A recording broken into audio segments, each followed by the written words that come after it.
Hey, what's going on? It's Bill Burr, and it's time for the Thursday afternoon, just before Friday, Monday morning podcast, and I'm just checking in on yous.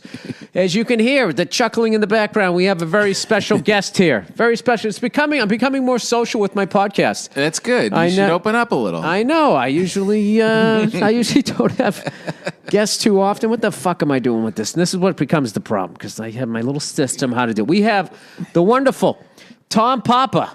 Dun, dun, dun, dun, dun. Well, it's easier if people call you to do the podcast rather than you having to chase them. Like, that's the worst part about having guests. Let's be smart here and promote what we have to promote here. Okay, let's go. Tom, you're not here just because you love me and you love hanging out and hearing my diarrhea of the mouth. Has nothing to do with it. Nothing to do with any of that. Not today. Not today. It has to do with the fact that you have a new stand-up special streaming right fucking now on Netflix called You're Doing Great. You're doing great on Netflix. Great. Quit your bitching. You're doing great. Things aren't that bad. You got to realize that I know you're filled with anxiety. I know you feel like you're fat, and you are. But that doesn't mean you're not doing great. Yeah. Just think of the life you're living that you could become fat. Yeah, right, exactly. You know? Yeah, how about that? How about that? What's the heaviest you'd go? The heaviest... You weren't in this business. You worked alone from home. Right. No one was going to judge you. You know, you're a lover of food. The heaviest I've ever been was 210. 210. How tall are you? I'm 5'11". 5'11". Hair under 5'11". Hair under 5'11". Yeah. 210. 210. That was the fattest I've ever been. Fattest. that was after Italy. Blubber. That was after Italy. Pure blubber. You know, everyone's always like, oh, you go to Italy and you eat their bread and you eat their gelato. And it's not like in America. You don't get fat there. Oh, yeah. That's bullshit. I came back with very tight-fitting everything. Yeah, well, you don't get as fat. Right. You definitely get fat. I mean, if you read up on that shit, dude, like, we're trying to force countries to take our food. Yeah. And they're like, we're not taking that shit. So then they created this court, this international Supreme Court, these corporations did. And we've decided you have to take our food. No. And then they go, all right, well, then we're going to say what's in it. And they're like, no, you're not. That's good. What we're eating. Well, yeah. So all these fucking people who are sitting there saying, you Americans are a bunch of fat fucks. It's like, you come over here. Yeah, you try and do it. You chow down some fucking GMOs and some trans fats. Let's see how you do. We're being poisoned. Yeah. We're really being poisoned. That's why I always come back to the bread. I'm obsessed with baking bread. But it's real bread. It's flour, water, salt, and yeast. And for all these years, trying to get healthy bread for my family, you can't do it. I know. It's very difficult to get it without sugar and without all these extra additives and stuff I can't even pronounce. We're really being poisoned, and it's difficult. Even when you think you're picking out stuff that's good for you, there's a good chance. However, you're doing great. You are doing fine. Great. I can't tell if this is denial, if this is just a way to try to navigate whatever the fuck it is that this impending thing that we feel like is going to be happening. You can wait your whole life though for that to happen. That's right. That's what I was starting to feel when I was out on tour. I'm talking to people and I'm realizing that they're filled with anxiety and they're watching news all the time and they're getting obsessed with this kind of sense of panic, or not even panic, looking at other people on social media and seeing other people's lives and thinking that their life pales in comparison. And it's like, no, this is all an illusion. You're the first human being that has to digest all this stuff. No other human brain has had to do that. Right. So just tune that out and realize a simple life is fine. You're doing great. You know what I did? I took my daughter and wife. We went to my daughter's dance class. And my wife's so cool. She's like, oh, there's a library on the way here, and we checked out some books. I'm like, you nerd. I go, that's so cool. And I went in there, and I was hanging out, and I saw up on the, up near, where you check out books, they had Rumblefish. And I looked at it, and the printing was big. It was 135 pages. I'm like, this is in my wheelhouse. Yeah. I sat down with that thing yesterday, read the whole thing. I mean, with the typing, it's probably about 55, 60 pages. And absolutely loved it. Yeah. Wasn't on my phone. Felt chill afterwards. I wasn't scatterbrained. Totally. I love the ride that the book took me on. Yeah. And that's a simple pleasure. Well, it really is. The cell phone, though, and I'm the biggest, guilty of this, is like this morphine drip of anxiety. It's like this IV bag that is just stuck into your fucking arm. And I get, you know where I get all of my news? Yeah. Well, no. I click on the magnifying glass on Twitter to see what's trending. Oh, God. I know, it's so That bad. is the worst. It's just poison. It's literally poison. Well, I And can't then watch people you CNN or Fox because that's going to be totally biased. Yeah, that's poison too. I know. How bad is the fucking thing with... did you see? Okay, so Stupid did his speech last night, and then when he's done, Yeah. fucking that other idiot Nancy. rips it up. It's like, am I watching? Did Vince McMahon write this? Am I watching like a wrestling promo? Can you guys act like fucking adults? know. And it's just like anything that her side of the table was going to get, Yeah. they lost in that moment to that stupid. Thirsty, as the kids say, grandiose thing. Yeah. You wear a blue fucking bra. We know you don't like what Red Panties said. Right. You don't. And You didn't need to do that. And he comes fucking up idiot. and he doesn't shake her hand in the beginning. No, I'm not She goes shaking to your shake hand. her hand and he won't take And I'm it. tearing up your script. Yeah. It's ridiculous. I just was waiting And for her here's to the put problem. a keep out sign up, like some little kid. And the problem is you can, as you're paying attention to all this stuff and you're going through like even inane stuff like on social media, just looking at your friends and family or celebrities that you're following, years are just peeling by. Yeah. And this is it. Like right now, like this is prime time for us. This is like the good years. As a Yep. human being, an adult, you only get like a certain chunk. Why would you spend it polluting your mind and body with all of this horrible stuff? I know. I go on Facebook. I get depressed. I start Depressed. looking up old friends and classmates, and God. they're old. I'm old, and I'm hoping things are working out for them. Yeah. But it's just something about. There's just something like there's just something about, I don't know what it is, but it's like I had that thought the other day right before I went to bed. It was on Facebook or something like Yeah. that. And I woke up in the morning, and my first thought was the amount of decades that I've been in. I was like, geez. all the 70s, all the 80s, all the 90s, all the 2000s, all the teens. Yeah. Fuck, I'm in my seventh decade because I was born in 68. I was just like, Yeah. what the fuck? Yeah, that's my philosophy is don't do the math, but it's so hard not to. No, you should definitely, that whole fucking bullshit, nobody lives in the moment. Yeah. Nobody does, like a dog does. I Like know. our brain, you can't do that. This whole, you No. can take Well- all of these yoga classes and shit, you can't fucking do it. Here's the one thing I've kind of been thinking about in regards to that lately is that you can't do it. You can't live blissed out and just la-di-da. This is just the flowers are great and the sun is, this is wonderful. But you can take it, you can probably get 3 to 5 minutes of that in your day. You know what I mean? Right. Of just being grateful, like, oh, I shot a special. My podcast is going well. I've got a daughter. She's going to dance class. This is actually pretty good. No, it's 3 great. minutes, 5 minutes, and then get back to work and get back to letting your brain go. And I think if you were able to do that, like 3-5 minutes a day, that's a pretty big achievement for a human brain. Well, now it is. Yeah, I'm finding now that I try to leave my cell phone in a different room, and it's Yeah. crazy. Isn't how it? difficult it is. It's so hard. I just have the fucking thing there. Yeah.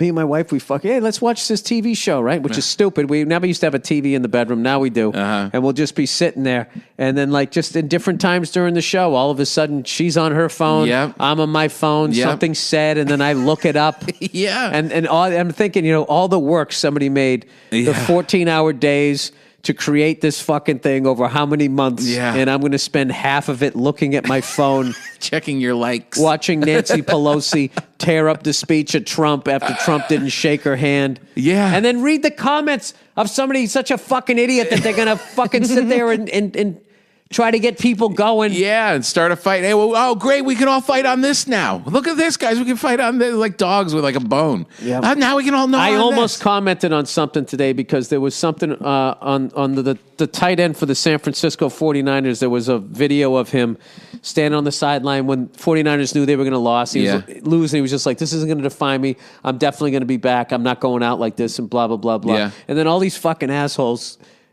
who didn't play in the Super Bowls. Like, oh, yeah, that's what everybody says. Yeah, fucking cry me a thing. Yeah, fuck you.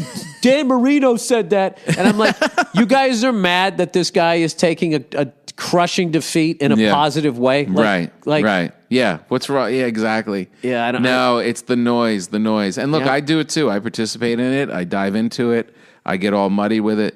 But I really feel like I just felt like in the act like wrote itself from the reaction that the people were having when I was doing it. They were coming up to me after the show and saying like relieved, like no, like total sincerity, no cynicism. Thank you for saying we're doing great. She goes, yeah, it feels good. I'm raising my kids, and I think it's all going all right. But then I feel like this. I don't know why. And it really started to feel so positive. Yeah. That I just kept drilling into it, and I feel like for us the cool thing is like you can go off and work on you need something to work on. We can go work on our act, or you can get like really into coffee, or you get really into cigars, or you know what I mean, or bread. Seriously, those things, they're much more important than we think, and definitely more important than all this stuff that we have on our phone. Yeah. Yeah. So I don't know. Now the cigar thing, we started talking about. Oh, we started talking about that. Yeah. I had to quit them. I had to quit. Well, I mean, was it like a habit, like you getting itchy if you didn't have one? No, it just, I have that thing where I don't have like itch. I don't get itchy. I just think like, I want to do that. And then I just do it.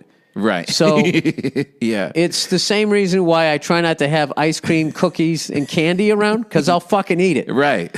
So I can't have booze around because I'll drink it. Right. If I got cigars around, I'm going to smoke them. Yeah. But if you take them away, I'm not like clawing at the fucking walls, running out to buy more. I just go. They're all gone. All right. Yeah. Well, now what? Now what can I obsess about? Right. I'm going to learn the top 3 fucking lines of every team in the NHL. I'll go do that instead of eat candy. I have the weirdest fucking brain. So I have to, I finally learned after half a goddamn century that I really have to pay attention to what it is I'm getting into. That's smart. That's a really smart, that's a very self-aware thing to do. Well, I mean, I had 50 years to fucking figure it out. You tell you, Tom, you give me 50 years lead time. And that 51st year, I'll fucking figure it out. So, I haven't boozed in, I quit. I didn't remember. No booze either? I haven't quit. I quit that the end of 2018, November 2018. You haven't had a drink since then? No. Not one drink? No. Wow. Yeah. Wow. Sucks. Do you consider yourself like sober? Like Norton sober? No, I wouldn't say that, because occasionally I'll take an edible. I don't like smoking weed. I don't like putting smoke in my lungs. It's funny. I'll fucking have it marinating in my mouth, which is another thing. I was just like, so I'll just get jaw cancer? This is stupid. So, and all cigar smokers. I mean, no, it's the cigarette guys. I mean, those guys, if we're sitting there in a cigar bar breathing in all of our fucking secondhand smoke. It was stupid. Having said that, once a year during the Rose Bowl, sitting on the golf course, with fucking Joe Bartnick and all the guys I love, just fucking that's when you have special a cigar. Occasion stuff. Yeah, I feel so. The same I think way. I'm going to dry out for like 3 months, and then I'm going to celebrate one. Well, you know what happens is once you start smoking cigars, then you meet all these people that smoke cigars. Yeah. And it's a very social thing, and they want to do it with you. That's right. Because it's such a gross thing to everybody else that if you find another animal that does it, you like latch on to them. Because everyone else is like, ew. Like even like my wife forget it, and then my friends, half of them are like, ugh. And then you find Robert Kelly. He's like, dude, let's go. Oh, yeah. I mean, it was just like there wasn't enough reasons to love Bobby Kelly. Now, he will smoke a cigar anytime. Anywhere. And he's always just like, anything you're doing, like, dude. I'm going to have this guy do my taxes. Why don't you come by? We'll smoke a couple of bats. He's got a couple of chairs right out in front of his office. And you're just like, that's awesome. Let's do that. I know. It's such a great thing. Because there are like, there is this thing. I don't know what it is. It's because that is. It's relaxing. And there's no phone and all of that. So you kind Yeah. of put all that stuff away. You put all that stuff Yeah. down. And what I love about when I go into cigar bars is, if I've gone into those things by myself, and next thing you know, I'm fucking talking to somebody. Yeah. And it's a very like, hey, what are you smoking? Blah, blah, Right. blah, blah. A lot of guys, they're sports fans. A lot of guys that run their own businesses. It's I've never met like a douche. Yeah. Really, I'm sure there are a few, but Yeah, generally yeah. speaking, like cigar smokers are cool. And they're just because they're out there killing it, doing something, and now this is like you're catching them in this relaxing. Yeah, and then everybody catch a has their breath moment. philosophy of Yeah. how they smoke, where it's just like, I do it every Sunday. I have this, I built this little thing. My wife is fine with it. They have the whole little thing that they do. Yeah, exactly. I got out of control with them, and now I just dialed it back. My kids give me a rough time. We all have the same fucking Everyone has the stories. same story. Everything you just said is my problem. Like I was starting to do it more often, but now I've got teenage daughters, and they're just like slamming doors shut and like coming out. Oh, I was gonna sit out here. I guess I'm not. And then like back inside. And you're like, there's one of the precious moments that I'll have with my kid. Gone. Totally. And it even got to the point where I didn't want to like stink like it. Like I'll do it before they come home from school. But now ugh, Dad, you smell. So all right, so now gotta take a I've blown steam. that hour too. I can't hang out with them now. Yeah. So it just became this thing where everything in my life was up against me.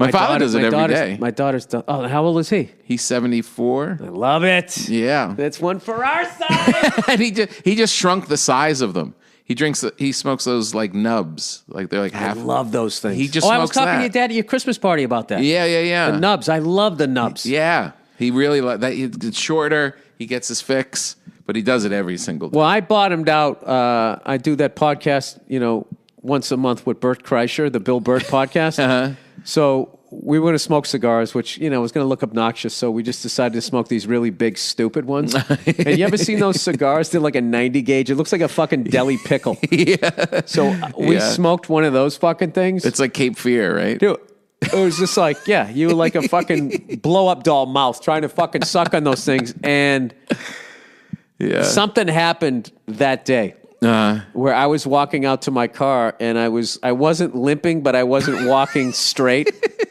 And people were going like, hey, Bill, what are you doing? I was like, yeah, okay, yeah, whatever. All right, okay, just edit it. Let me know how it turns out. You all right? Yeah, I'm fine. Just fucking getting in the car. Yeah, it was like 3 months worth of nicotine. Yeah, that's bad. That happened to you leaving here one time, or your old place. So there was we had a pretty big one. Yep. And like I just had one scotch. It wasn't much, but I got into the car like I don't know if I'm gonna throw up or just be dizzy the rest of my life. Yeah, like you have to that's another thing. I had Kevin Shea came over one time and he smoked a cigar and he puked. Oh no. Me and Bartnick were there, and we started to call. Reggie Jackson was Mr. October. We started calling him Mr. May because we had already been smoking. He came over after us, and he wasn't a big cigar smoker. I felt bad. Yeah. He just because I think he like cigarette smokers when they don't never had a cigar. Their tendency is to inhale. Yeah. I think that's what he did. And he had a couple of drinks, but he's such a riot. He was laughing his ass off about it. It's so awful. But what was good was it probably cured him of that habit. But I love them. Yeah. And I went to a Super Bowl party, and this guy had this amazing selection of them. And I walked up like 6 times during the game, and I never smoked one. I just sort of like smelled them, like oh God, I know it is a nice thing, but the special's out. I feel like a milestone. You always have those little milestones in your head, and it's like I thought, well, when I shoot it, I'll have one, and I didn't. And then when it comes out, I figure I'll do it, but my family's all around, and I'm still all those times that I'm not doing it. This is where it's kind of addicting. Yeah, I think about it every day. There isn't a day that goes by where I don't think about. Well, maybe today, maybe I can work it in today. Yeah, the same thing happened to me with weed. I was like, stopped weed. I wasn't funny anymore on it. It was uncomfortable. I just cut it out of my life. Every day since then, I think, oh, I wonder if I would get high today. It's weird. Oh, you don't smoke weed or anything like that? No. That's good. No. That's a good thing. I like drinking, but even that's kind of like weaning a little bit because I just, I'm getting up early and it's just One it is? drink makes you used up all your fun days. Is that true? I was talking about that on my podcast where if I could give you any advice, first of all, don't buy anything. Yeah. Don't That's great advice. Fucking buy anything. You don't need it, and it's just gonna be shit. You're gonna have to look at all the fucking knickknacks I got in this goddamn thing. This is just shit people gave me. Yeah. I was here when this room was pretty empty. Yeah. So It's a lot of stuff. It's just a bunch of shit, and then you just have all of this shit, and then you die, and then people have to come in and figure out what to keep and what to throw out. You give them a job. So I was telling them that, and then I was telling them on the party and stuff is go easy. Yeah. Pace yourself. Yeah. I'm not going to say the name, but this was one of the coolest stories ever. All right. I'm not going to say who was. It's a person I know. Do I know them? Yes. Bought a house. Look at typical Tom. I'm going to break this down and figure out who it is. Do I know them? Yeah. Are they older or younger than us? Male or female? Male, and that's all you get. All right. So this dude bought this fucking house on this quiet street, right? And he was like, everybody on this street is fucking cool except this one old lady down the street. And she's in her 90s and she has people over like almost every night and they fucking drink and play music and have a good time. And I'm like, she either has like ridiculous, it's probably both, genetics, or she always just, I bet there's food involved. There's a whole... She has the people over? She has the people over. She's man. the one that has cars on the street. 92? I think 95. Oh, my God. Yeah, like way the fuck up there. Yeah. And she has all these friends, and they come over, and they play cards, and they eat, and they drink, and they cackle. That's amazing. And they have a fucking great time. And if there's ever a time to do that almost every night, it's when you're in your 90s. Oh, 100%. No one can say, hey, watch you drink and you could be... Dude, I could be dead tomorrow. Yeah. Give me a fucking martini. Thank you. Stat. Yes. Yeah. 100%. This could be my last night of martinis ever. That's right. This could be my final martini. So, and I would like to enjoy it without your fucking life advice, if you don't mind. I think it's... I know. I just thought it was the... But, all right, I totally agree, but shouldn't we be living that way also? Because, newsflash, you could be dead tomorrow. Yes. You know what I mean? Yeah. If anything from that Kobe shit, that was just like... Yeah. I could not... Everybody got that. I could not shake... And it is... Everybody was talking about the time. daughter, I just could not fucking like... Yeah. That was that. I'm telling you, Life like is short. I was joking with everybody. For sports fans, Yeah. that was our Lady Di. Ah, what a Like, great remember when analogy. Lady Di? Like the whole Yep. world was like, "Oh my God, she was in the prime of her life," but blah blah blah blah. And like, as much as I was like, "This is terrible, this is tragic," and I Yeah. felt real bad for the two boys. I wasn't in that world, so I didn't feel like that Taken thing. I And get like it. with the Kobe thing, it was just, and his daughter. And then also like I didn't know anything about his daughter or anything like that. I learned all of that stuff after he died, but I Yeah. saw all these pictures of him with his daughter and the way she smiled when she was with him. Exactly. It's like anybody can get that smile when your daughter's 3. Yeah. To get that when you're 13, you're a great fucking dad. That's so right. I was looking at that going like, I want to have my kids smiling at me like that at 13. know. That's fucking incredible. I know. And just the way that was like taken away. But Yeah. The life is short part of it. the life is short part of it, definitely. But like, I don't want to be life is short because I'm boozing and drinking. No. But If I get hit by a fucking bus, that's one thing. But like, you can also like this. you don't want to self-inflict the end. I don't know how to do what my mother has always said. Anytime we have discussions like this, there's always a whole group of my family. We're all together going, you should do this and more vegetables and blah, blah, blah. We have all these new agey things. And then she just yells from the other room, everything in moderation. And we all like, because we all know she's right. She is right. She's absolutely right. I know. should be able to, once a week, sit down and have a nice martini and fucking once a month smoke a delicious fucking cigar. Yes. But guess what, Tom? I Yes. don't know how to fucking do that. And I have to respect that I do not have those life skills. Yeah, I always think this is what a gentleman would do. He would have one martini, and what's wrong with this? And halfway through that first martini, I'm like, I got to get that one. The next one's going to be even better. And then it's like then 3 in, and it's just now off to I the can races. go to sleep. Yeah. Oh, this is the level of buzz I need. I do miss. Yeah. What if you came to my house for a martini? That would be a good plan. Like you just come. I can keep the booze because I don't scarf it down if it's in the house. And you stop at my place once a month. 1 cigar, 1 martini. That's a nice way to live. This feels like a Netflix series. We'll shoot one a month. We'll get Jon Favreau. The sort of sober guys. Yeah. Yeah, the thing about it is I just don't have the confidence. Listen, if I didn't have a kid right now, I would take that. I would make that bet. She's changed everything. Yes. Yep. So my shit was, this was my shit, dude. Yeah. My shit was everybody's in bed. I have a nice bottle of bourbon, and I put on MeTV, and I would watch 77 Sunset Strip or Peter Gunn. And I'd have like 5 of them, and I would just sit up and just get absolutely fucking hammered in my own house. It was awesome. It sounds great. It was fucking awesome. 77 Sunset Strip. I loved the cars, and everybody on it was smoking and drinking. It was one of the guys on 77 Sunset Strip. He was always betting the horses. He was a degenerate gambler. They're all smoking. They're all fucking banging broads. The fucking guy, Efren Zimbalist Jr., had a new Thunderbird every season. Every season he had the new Thunderbird, and then they were just fucking sucking down booze. And I was just like, this is the time. That sounds great. You walked around, you had a suit on for no fucking reason all day long, chasing fucking perps through bushes in an Anderson Little suit. Yeah. You know, and then you'd... so great.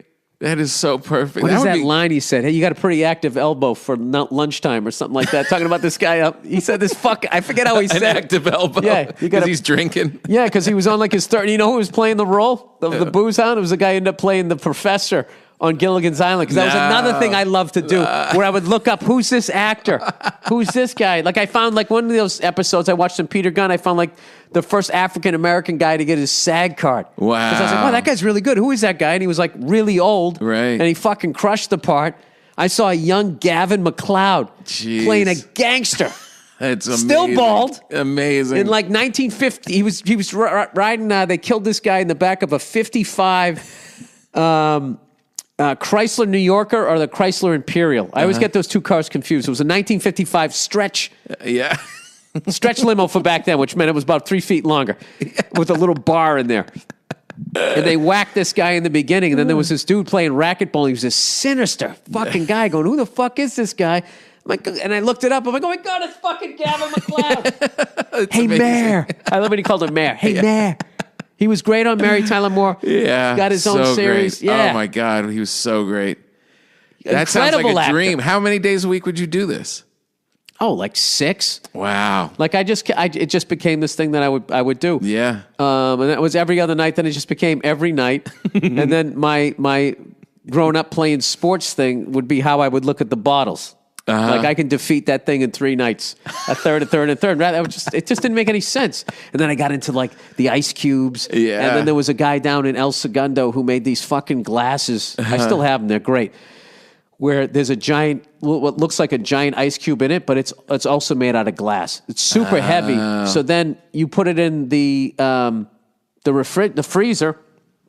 You get the glass all cold, and then that giant glass ice cube is actually made out of glass, so you don't have any liquid. So it's the perfect thing if you had so Pappy Van Winkle or something. Yeah. Rare Cast by McCallum. Yeah. You put it in there, and it would chill at 360, right? Right, but not... On the bottom, not on the top, and then you just fucking... The only thing was it was heavy as shit. That was the only thing. They were really heavy glasses, but they were like, homemade...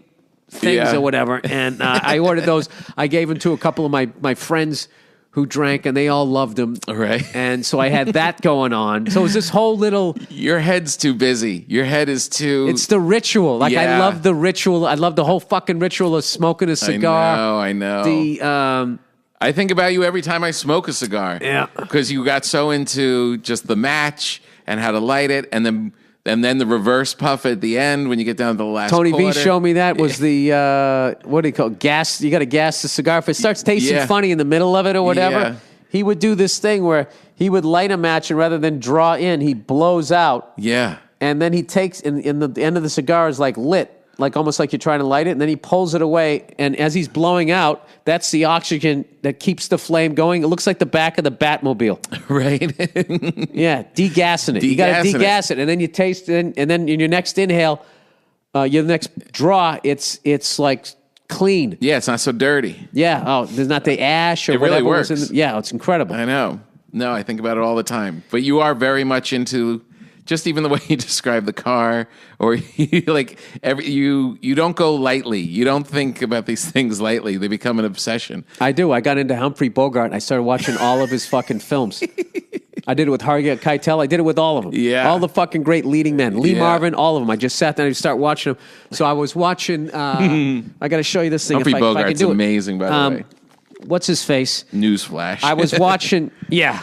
Oh, and Frank Sinatra stole so much of his vibe or was inspired. This Yeah. right here, I own this thing here, a matchstick lighter, which doesn't work again. Wow. This is from, I saw this in the Maltese Falcon.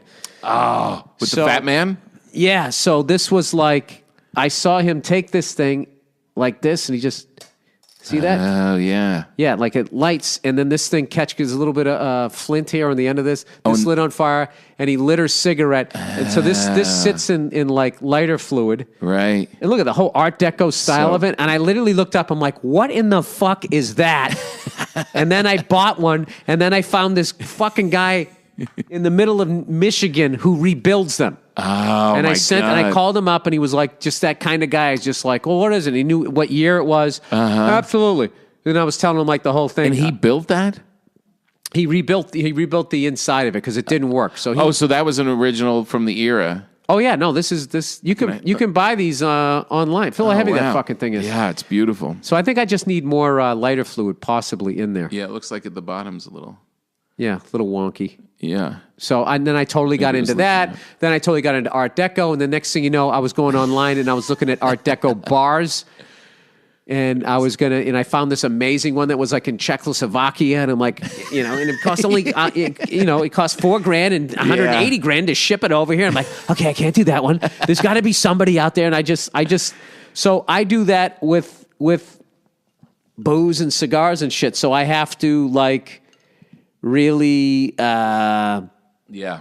No, you get I can't. What I learned is you can't bring the devil into the house. Right. You got to go out to meet the devil. That's if you have the devil in the house, you guys are going to be hanging out every fucking night. I had I guess he was my great uncle. He was my mother's uncle. And he would have, him and his wife would get dressed and they would have cocktail hour every night. And they would have, he would, awesome. I think she would have a martini and she would have a Manhattan, I think. And they would both have their one cocktail. Sometimes it went further, but the two of them just would, this 5 o'clock, and they'd get dressed up and sit with each other and have a little time. And if someone was visiting, they would be brought into the fold. Who did this? That's amazing. Amazing. And he lived a long life. And similar to you, he got into flying, and he had that same obsessive kind of brain that he built his own airplane. Yep. His own airplane that he was. That's Jeff Dunham. Jeff and he Dunham would does that. He just builds worked his own on helicopters. it forever. Jeff Dunham builds his own helicopters. Jeff Dunham is a fucking genius. Really? I saw this thing on him one time. I've said this on a bunch of podcasts. That Yeah. guy is a fucking genius. He, first of all, like having a dummy in your act. I didn't know this shit. If you buy a dummy at a store and then you make it, you Yeah. start selling out clubs or arenas like him. Yeah. The maker of the dummy is going to be like, well, you owe us money because that you're using our thing to, Right. which makes no sense because if you wear those shoes or whatever, they're Yeah. not going to care. But the dummy, because it's part of the act, they can come at you and it becomes a big fucking nightmare. So he goes, all right, I'll build my own dummies. Right. So the guy can draw amazingly, and he fucking like designs these things. Yeah. And then he has like a 3D printer that makes this thing, and then he has what looks like a kitchen safe, like a kitchen TV, a big square thing. He pours the mold into it, it cooks it, and then he paints the whole. That alone, this guy has put more work into his fucking act than I have in my entire career. Right? It's really true. Then they go, oh yeah, he's also into flying. He flies helicopters. This is before I think I was flying helicopters or whatever. I didn't know that. And he builds his own. Like, you ever hear like experimental aircraft? Yeah. That's a homemade one. Right. So the FAA hasn't fucking... Experimental means like... People think doesn't mean, well, will this fucking thing fly? Let's find out. I mean, kind of it is. Yeah, a little Depending on... Sometimes when you see those people, they're basically sitting outside with the fucking... The main rotor above them, and it looks like a little go-kart like that. But he has like legit... Yeah. Like helicopters, and like he can fly the shit out of them. And like, yeah, he's like one of those guys where you could bring up like 20 different topics, and from the ground up, he knows it. I was just going to say what's crazy is I interviewed him for, I think, an hour for my radio show, and it never came. Like, he does so much that even that never came up. If I built my own helicopter and flew it, I would never shut up about it. I know. Yeah, exactly. Hey, you over there! This is my work. Yeah. I also do something else for a living. I mean, I would never shut up about it. This was my mother's Uncle Bob. Bob Ulrich was his name. And he was just a classy dude, and Anita was his wife, and they just were this great couple in, from the 40s on up, like that generation. And cocktail hours, and then during the day he'd go off to the hangar and he'd work on that plane and build and work on, and took my father up in the plane and flew it around. Dude, that guy is like, he's like one of the most interesting men in the world. I know, and that's so like every day he'd have one cocktail. One cocktail. Yep, that's the way we should do it. I know you. I'm trying to put your obsession towards that goal because I do think that it is to be enjoyed, And but did he ever used to get fucked up? Yes, he did. Because I always think once you open that door, then when you start back up the first 2-3 times, you're okay, and then you start sprinting. No, and this is kind of fuzzy, family folklore, but I believe that when they were younger, they did it, whatever, and then it got to be a bit of a problem, and then was petered off. And then, but his later years, again, was down to just doing it as a control thing. And, 5 o'clock early, so you're not hammered all night, and you wake up fresh. So, yeah, like we all like kind of like let it get a little out of our reach for a little bit, different things. But then doesn't mean you if it didn't burn the house down, right? You probably have it in you to be in somewhat control of it and enjoy your life. Just an idea. Yeah, I don't know. Maybe not right away, but maybe it's coming. Maybe like in your next decade. Yeah, I think maybe when my daughter turns 21. All right, a little bit of advertising here. Oh, bo-do-do-do, me undies, no more Billy drinks, do-do-do-do, me undies. He's sober and he listens to Pink. I don't know what that means. Love is in the air. Someone grabbed the Lysol. Just kidding. Even though this is a made-up holiday. That was their joke, by the way. It's still really cute. It's also the perfect time to show. I love that everybody's honored the fact that this really isn't a holiday now. So now in advertising, they have to admit to it. You really don't have to buy shit, but it'd be great if you did. It's also the perfect time to show that special someone how much you care and say those 3 words everyone wants to hear. I only got you underwear. Sorry, match my undies. MeUndies has the most adorable Valentine's Day prints to get all lovey-dovey this year. This is perfect because they're cute. Women will love them. They're not expensive. You get her in her pajamas, she's thinking of the bedroom, and, maybe something happens. Don't worry if you don't have a boo. MeUndies also make buddy bands, so you can match with your pet, which is honestly more important than people. Well, that was kind of a weird left turn to go there. Talking about love with your pet, wearing the same pajamas. This sounds like something that happens in a rural area. Roses are red, violets are blue. Your butt is cute. Rhyming is dumb. Valentine's Day, everyone. To show how much they love you, MeUndies has not one, but 3 new Valentine's Day prints this year. This is the perfect opportunity to show that special someone you're ready to take it to the next level with matching pairs. Now, this is commitment. Match me, so I know it's real is the motto this year. If you're matching your BFF or even your dog, it still counts. Different prints, colors, and styles. Also, psst, I swear to God they wrote that. Someone told us that MeUndies has new loungewear. Rumor has it that it's loungewear you can wear out and about. Keep your eyes peeled for some cozy new additions. MeUndies has a great offer for my listeners. For any first-time purchasers, you get 15% off and free shipping. This is a no-brainer, especially because we have 100% satisfaction guarantee. To get your 15% off your first pair, free shipping and 100% satisfaction guarantee, go to MeUndies.com/Burr. That's MeUndies, MEUNDIES.com/Burr. All right, read number 2. Oh, it's from Honey. You know what? You know that Honey is free online shopping tool that automatically finds the best promo codes and applies them to your cart. And you know how great it feels to save. But how does it feel to save with Honey? Saving with Honey feels like sliding into a seat on the train just before the doors close. There's a whole bunch of examples here. Hitting every green light on your commute. Finishing up your podcast episode right as you walk into work. Feel free to insert your own endorsement here. Squeezing out toothpaste and for one last time, and there's enough for you to brush your teeth efficiently. Sorry, I'm sober now. I don't have any cool things to say. Getting your pajamas out of the dryer and they're still warm before you go to bed after you have a cookie, your big cheat for the day. All right.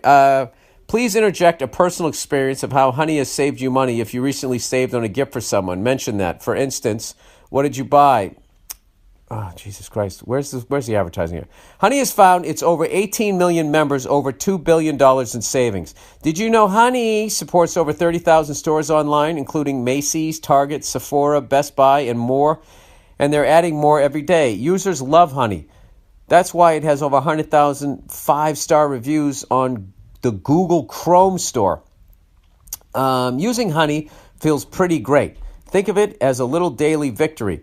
Plus, it's free to use and installs in just a few seconds. Get Honey for free at joinhoney.com/Burr. That's joinhoney.com/Burr. All right, lastly but not leastly, Simply Safe, everybody. You know, every night, local police departments across America receive hundreds of calls from burglar alarms. The vast majority of the time, they have no idea whether the alarm is real or if somebody's parakeet just died and hit a fucking window that opened. Who knows? Is there really a crime going on or not? We got Donut State. All the alarm company, you know they're eating power bars now. Come on. You know cops are in shape now. All the alarm company can tell them is the motion sensor went off. Simply Safe Home Security is different. If there's a break-in, Simply Safe uses real video evidence to give police an eyewitness account of the crime. That means police dispatch is up to 350% faster than for a normal burglar alarm. You get comprehensive protection for your entire home. Outdoor cameras and doorbells alert you to anyone approaching your home. Entry, motion, and glass break sensor guard inside. Plus, Simply Safe protects your home from fires, water damage, and carbon monoxide poisoning. Is 24/7 monitoring by live security professionals. You can set up your system yourself, no tools needed, or Simply Safe can do it for you, and it's only 50 cents a day with no contracts. Visit simplysafe.com/Burr. You'll get free shipping and a 60-day risk-free trial. You got nothing to lose. Go now and be sure to go to simplysafe.com/Burr so they know our show sent you. That's simplysafe.com/Burr. Did you get freaked out by the helicopter thing? That it was a helicopter? I mean, I know. Yeah, no, and there was a really high hour. He had like 8,800 hours. Yeah, and he was instrument rated. Yeah, and he was an incredible, like, you know. I don't get too much in detail, but, you know, I'm in that world, so I know people that know people, whatever. And, like, that guy was, like, you know, a great fucking pilot. Yeah. And the fact that something like that could happen, that was definitely ridiculously sobering. Where it was just like, I don't fly on days like that. Well, those conditions were, anytime I've been as a guest in a helicopter, if there was any kind of fog or low visibility, they just didn't go. Yeah, well, yeah. It's called the whole thing off. Yeah, the no-go. Yeah. Well, you're, but people sit there, and they make too much about, like, flying IFR and shit, which became like a mainstream little thing there for a second. Yeah. And you just want to tell people, it's like every time you fly commercial, for the most part, unless you're getting on some little puddle jumper, you're always flying that. Right. Like the second you go above 18,000 feet, everybody, sets their altimeter to 9.9 or 2, and then you're all flying instrument rules up there. So it's not like this big mysterious thing. Yeah. It's what it's like.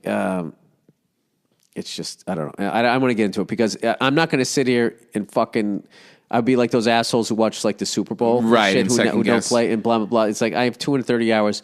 What the fuck do I know? All I know is that the fact that could happen to somebody with that much experience was devastating. I'm not going to lie to you. It was devastating to a lot of my buddies that have way more hours, made them not want to do it. It just, but it was also, everybody was caught up in the emotion of it. You got to kind of step back after a couple weeks and let the people who investigate do the thing, find out what happened, and then you kind of make what you live with whatever the fuck you're going to live with. No, it's like, I never flew, but I rode a motorcycle for a long time, and, any weird story or something, it shakes you. But you'd also come back to, well, this isn't anything new. We knew this going in the first day I put on a helmet. I knew this was a risk, right?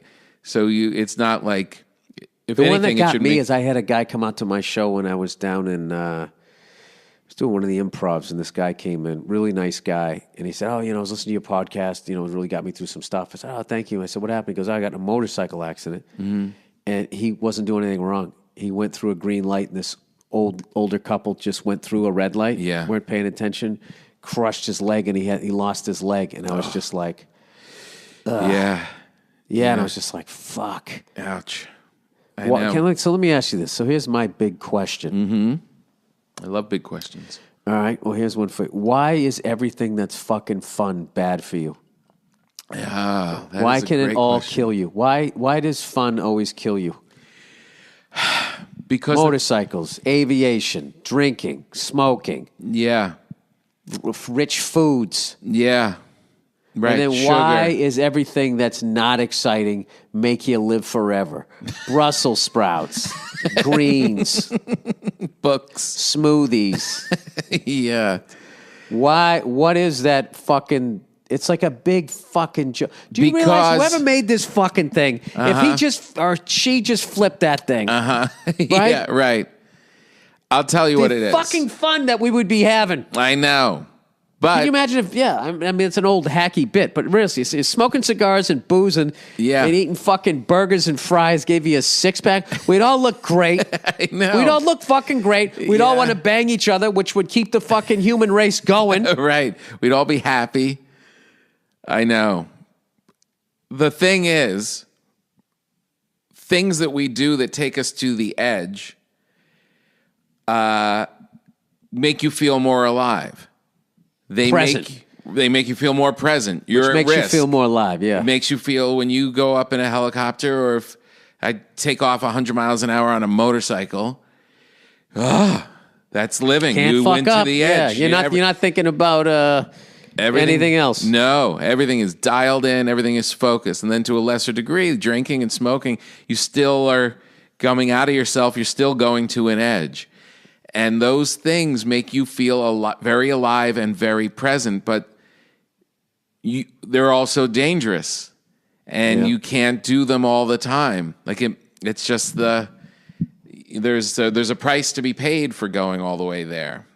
So it's tempting because it does make you feel alive and give you some sense of meaning, but you can't live there. That's the problem. That's why I'm saying like the mundane things that give you meaning are super important because it's not the rush of going 100 miles an hour on a motorcycle, and it's not, the crazy night of getting drunk and doing your thing, but just sitting in the room while your daughter is playing. Yeah, that was so amazing. Do you know what happened to me the other night? It's a small, mundane, not dangerous, not edgy thing, but you go to sleep at night. I really believe this. You go to sleep at night content because it's meaningful. All those other things are chasing what real meaning is, right? It's a simulation of what real meaning is. Yeah, you know what? There might be something to that. I tell you, I came off, where the hell was I? I don't know. I did the Patrice benefit, right? Yeah. And we came back, and I took like the latest flight I could take and the first flight I could take to get back. You know the deal, right? Being a dad, right? So I do it all the time. The dad flight. The dad flights, yep. You see us all getting on with our bad fucking jeans, hating life, getting back to the kid. Yep. So I got back, and all the traffic and shit. I got back here time for lunch. And my daughter was eating lunch, and I sat down next to her. She was all excited that I was there, and she was sitting there, and she was, drinking from her little sippy cup. And as she was drinking, she just reached over and put her hand on my forearm. And I looked down like, oh, my God. And then she just smiled as she was drinking and, like, not knowing what she was doing. Right. And, like, on so many levels where I was just like, oh, my God, this is the greatest. I love my daughter so much. She loves me. And also, she's open emotionally. Yeah. She's touchy-feely. All this shit. I'm fixing all of this. Yeah. And it was like and I've thought about that, like, it happened like a couple, Monday of this week. I've probably thought about that at least 40 to 50 times over the last few days where I was kind of like, and as they get older, like they have more like cognitive development, you can really like connect with them. And, I was giving her a bath and she was just really looking at me, talking to me. And I got outside the conversation of just like, I'm like having a conversation with my daughter. This is unbelievable. Yeah. So I think that lasts longer than doing a wheelie down a fucking I think it does last longer, but the unfortunate part is, your brain, everyone's brain, and your brain in particular, are very busy. So even those moments when it's like really important and you definitely get value out of it, still a lot of time in the day. Still a lot of time your brain's up and awake, and it wants to go do something else. It wants to go to the edge of something else, and it's kind of tricky. It's to feed your brain the right stuff. I'm a lunatic. I am. Like, I have to, like, I got to, like, really pay attention to what it is I'm doing and try to get outside of myself and look and be like, what the fuck am I doing? Because if I don't, I will go down these roads. I will get people in my life that I don't want in my life or people that should be in my life. I miss them because I'm between my ears as they go by. Right. So, I don't know. Well, that's amazing. So you were able to turn all of this deep shit into fucking comedy. Yeah. That's awesome. I tried. It's going to be another effortless fucking... I tried. 46 minutes, just like that, blowing through. Yeah. All right, so you got your special. It's called... You're Doing Great. You're Doing Great. On Netflix right now. And it's actually a stand-up special that you can watch and feel good about yourself. You're not punching down. No. You're not punching up. You're just reaching out, saying you're doing great. That's a good way to describe it. Yeah. I love it. I want to watch it. I'm going to watch it tonight. And also your radio show. My radio show's still going with Fortune on Sirius XM. Fortune Feimster and I. Those banging out the specials this month. I love it. Yeah. And her special's great too. Really funny. She's so fucking funny. She's so funny. She's just naturally... She's been one of my favorites since the first time I saw her. Like, me too. I just wish I could see her do stand-up more. I know. Every time I see her, she's working on a show. Like, I follow her on Twitter. She's working on some movie. I know. And I'm happy for her, but as a fan of stand-up, I'm like, fuck. I know. But her special she nailed it.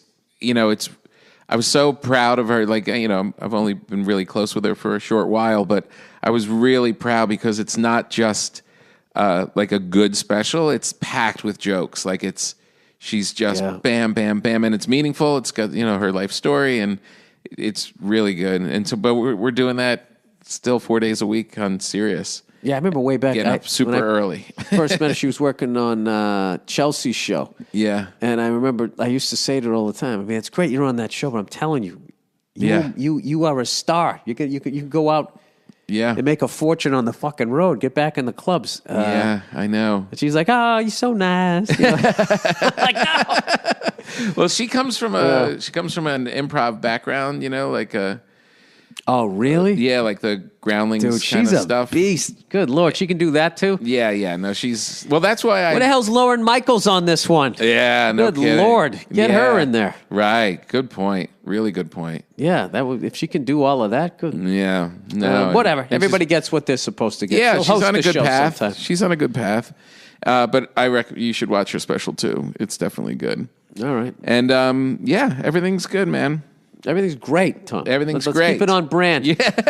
And he makes bread. And once again, I think that I always go over to your house for Christmas Eve, and this was your best meal. I ate like a fucking pig at that. That was good. The food was on point this year. The sauce. Yeah. It was that on one that point. wasn't the meat sauce, the other one, the marinara. Yeah, Oh my God. It was on point. Yeah. I know. That I was putting that on stuff that already had it. You seemed a little frazzled this Christmas. You seemed like you were a little I'll tell you little what. anxious. Because I double booked myself at Christmas parties. So Mike Price, the great Mike Price from The Simpsons, who's the reason why F is for Family is chugging along the way it is. He also had a fucking Christmas party. And then you forgot about it. And I told my mother-in-law I was going to Christmas Eve Mass. So I had to go Christmas Eve Mass, and I was fighting off a cold. Yeah, you were sick, right? So then I had to drop everybody, go to that, the Christmas Eve Mass, which I love doing, and then yeah, it's fun. Dropped everybody off at your house, right? Drove over to Mike's, made my appearance there, right? Sucking down Emergency, and then I came all the way back, and I was thinking, my whole thing was like, Tom's going to be smoking a cigar, I'm going to miss it. So I came in, and I was a little, I was a little frazzled, and then also I was spent because a few days before that, I took my test for my instrument rating, the written test, and I had been studying for 3-4 months on that fucking thing, which was like filling up all my free time, and I just passed that. So I was kind of like, I was coming out of a lot of shit. Yeah, that's a good dad on Christmas Eve vibe. I like that. Yeah. It's like in the suit, so like just dealing with life, dealing with stuff, and I gotta go home, put the presents together. Oh, and that was another thing. Yeah, I had to go home and wrap gifts. That's right. I had there was a lot of shit going on. Yeah. That's right. I have to say, after my kids are, teens now, so it's like easier. Those Christmases up until they were like 10 are just a firestorm, just of work and stuff, and got to get it all and put it in and make it so fun. Special for her. I also like that you have the train going around the Christmas tree. It's the that's best. A class act. Like that's like you're supposed to. I gotta up my. That is the best. My game on. I'll that. help you with that next year. Yeah. You know who's really good at that too is in a total different level is Billy Gardell. Really? Yeah, he's got like. He went down the rabbit hole and has like whole spaces that are just for his trains. Oh, he's all like year that guy in round. The Sopranos, right? Yeah. I used to live my first apartment when I moved out here with Nia. There was a guy across the street, and every once in a while he opened the garage door, and he had the train hat, and he had all of this stuff, and I was like smiling, and he kind of looked at me like I was weird, like looking at me like, "What do you think? I'm a fucking weirdo?" And I'm like, "No, I admire this. I admire this. We just live in a city with too many people, so I'm not allowed to say hello. Right. Because then it gets weird. Yeah. So I'm just walking by smiling. I like that he thinks you're the weirdo. That's how he looked at me. Like, the fuck are you looking at? I don't know, there, conductor who doesn't really drive a fucking train. I'm appreciating your goddamn hobby there. All right. That's the podcast, everybody. Thanks, Billy. No worries. You're the best. You're doing great. On streaming now. On the Netflixes. And there'll be a little bit of music and then a bonus half hour from a Thursday afternoon just before Friday, Monday morning podcast. All right? Have a great weekend, you bastards.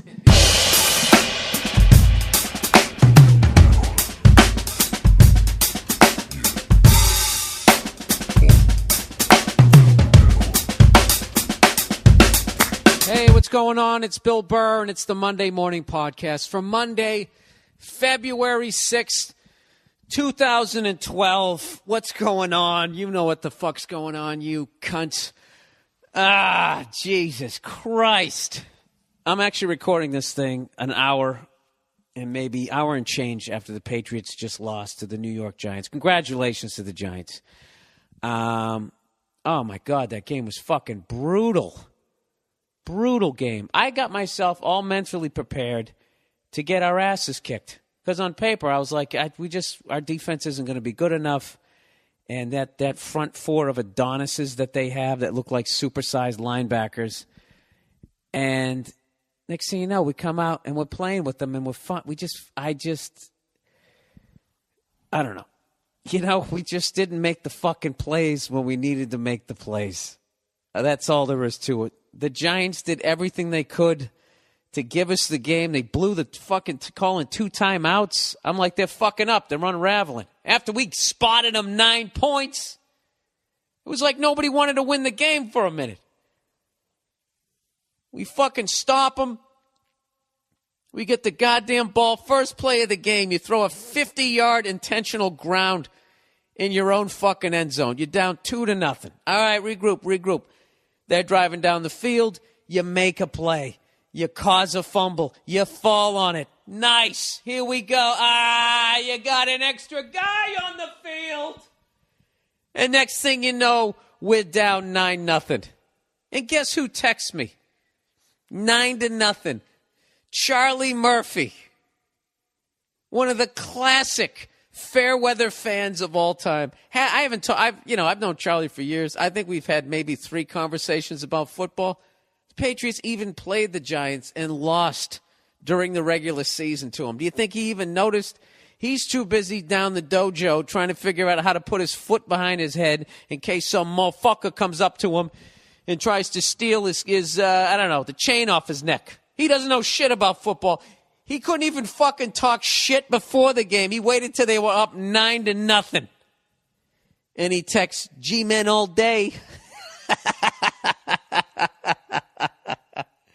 Charlie, I know you could kick the shit out of me. I don't know if you're listening to this, but that was one of the bitchiest texts I ever got in my life. All right, so congratulations to you, Charlie, to you and your brand new Giants hat that you bought 9-0. Is that when you finally committed to buying it? Whatever. There's always going to be guys like that on both sides. There's definitely fair weather people in Boston with your pink Red Sox hats, you cunts, singing that Neil Diamond song. I hope you all fucking drown on a duck boat. I don't know. Then we started playing all right. We were coming back. Everything was going good. And then we had the game. We fucking had it. Brady to Welker. I don't know what happened. We had the fucking game. And we just didn't make the goddamn plays. And just didn't make the plays, and the Giants made the plays, so they deserve it. But this one fucking hurts more than 2007. I just felt like, look, it sucked at the end of the game, but despite the fact that we lost at the end of the game, I just really felt that was just an undeniable championship. They, all those teams they beat on the road, and then they beat the undefeated Patriots.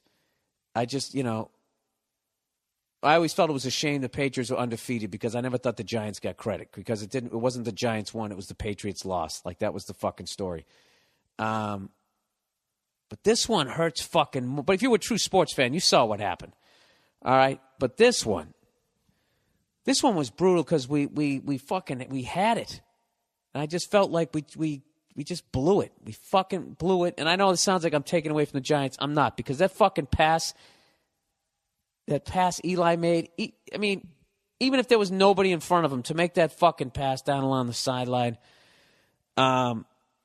single coverage is an amazing throw. He threw it into double coverage with somebody right in his face. He had an alligator arm it, and he still put it right in there. It was one of the greatest passes I've ever seen in my fucking life. The guy just makes the plays. And the only silver lining that I can take from all this is he has more rings than his brother.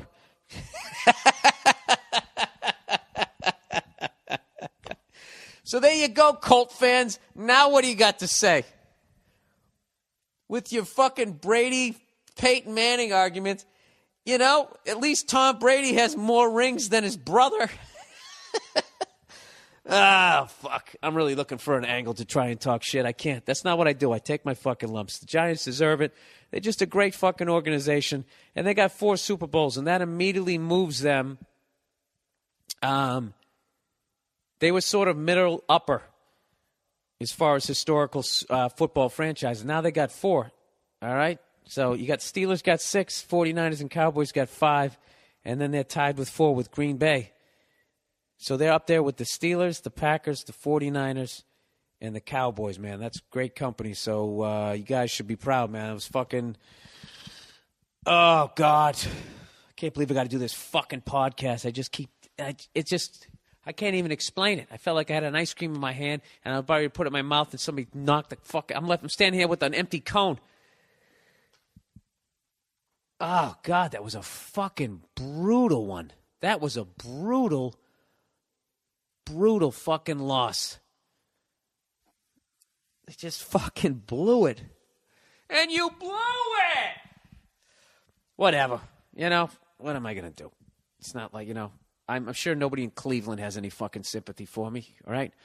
So, anyways, you're probably asking yourself, well, gee, Bill, you know, you're on a plane tomorrow. Where the fuck you going? Oh, by the way, I'm not making fun of Madonna for being in the halftime show because I didn't even fucking watch it. All right? I really think that Madonna helped the Giants fucking win this. Nah, she didn't. But I'm going to lie to you if I wasn't freaking out during that bullshit. You know? We were down 9-0. We come back. Score like fucking whatever, how many unanswered we scored? 10-9. It was 10-9 at halftime. And I'm thinking, all right, we got it. We got the momentum. We're getting the ball back. Let's go in for a quick halftime. No! Turn around. Everywhere is fucking heartache. I'm voguing with gay guys for fucking a goddamn half an hour. Now, let me ask you this. Whose advantage is that? It's the fucking team that's reeling. It's the team that needs to take a knee. Anytime Fergie goes out there and shows her fucking ass for an extra half an hour. I want to know this, fellow football fans. How the fuck did we go from Bart Starr and Vince Lombardi to that horse shit? All right? Jesus fucking Christ, with the goddamn 2-hour halftime fucking show. I mean, it's a bullshit theory because we got the ball and then drove down and scored a touchdown. But it's just, I don't know. You know? Why can't they just be happy making billions? Do they have to make billions and billions? Do they have to whore out the fucking sport to that level? That every goddamn year you got to bring some fucking over-the-hill rock star to come out there, right? I'd rather watch an old-timers game. You know, I didn't watch a second of it. What did she do? I heard some of the music. You know, it's a fucking football game. It's the championship game. Does anybody else have that? Does anybody else have voguing in the middle of it? Don't do something, something, something, something, something. Vogue, vogue, vogue, you know? And when they all doing their fierce faces, dressed like they were in Avatar, you know? Like they're going to get fucked in the ass on Avatar.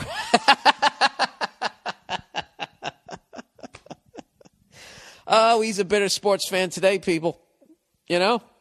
I'm going to try and blame Madonna for the loss. No. Either way, I would have made fun of that shit. All right? Bruce Springsteen sliding around on his knees. Prince coming out there with his stupid purple high-heel boots. All right? We got it. You like to lick your lips, okay? With your little fucking, and his little hairdo. You know?